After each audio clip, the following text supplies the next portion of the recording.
నేను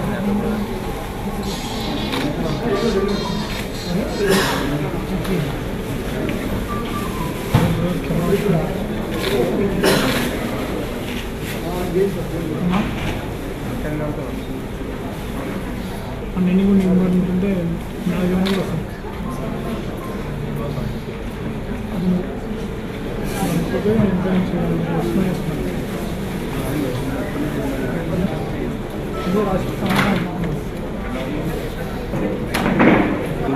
నడిచే గ్రంథాలయంగా మొత్తం తెలుగు వాళ్ళకందరికీ కూడా ఆదర్శప్రాయమైనటువంటి జీవితాన్ని గడిపినటువంటి వ్యక్తి.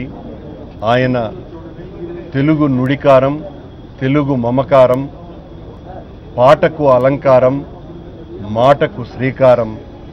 ఒక మాటలో తెలుగు సాహితీ జగత్తు మొత్తం ఆయన ఔపాసన పట్టినటువంటి మహానుభావుడు.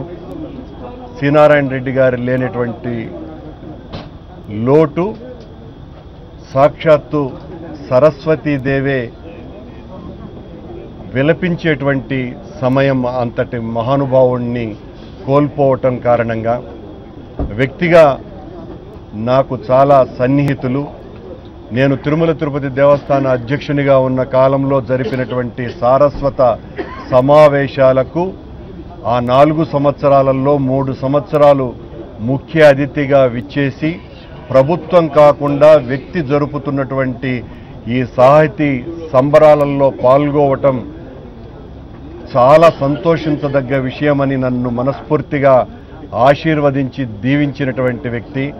ఆయన ఆఖరిసారిగా వెంకటేశ్వర స్వామిని దర్శించుకున్నటువంటి సమయంలో దగ్గరుండి నేనే వారికి స్వామివారి దర్శనం చేయించటం ఒక తీపి గుర్తు. తెలుగు పాటకు, మాటకు, భాషకు ఎనలేనటువంటి సేవ చేసినటువంటి వ్యక్తి. ఓ రాజకీయ తాత్విక నేపథ్యం లేనప్పటికీ తెలుగు భాషకు అభ్యుదయ భావాలతో ఆయన చేసినటువంటి సేవలు అజరామరమైనటువంటివి.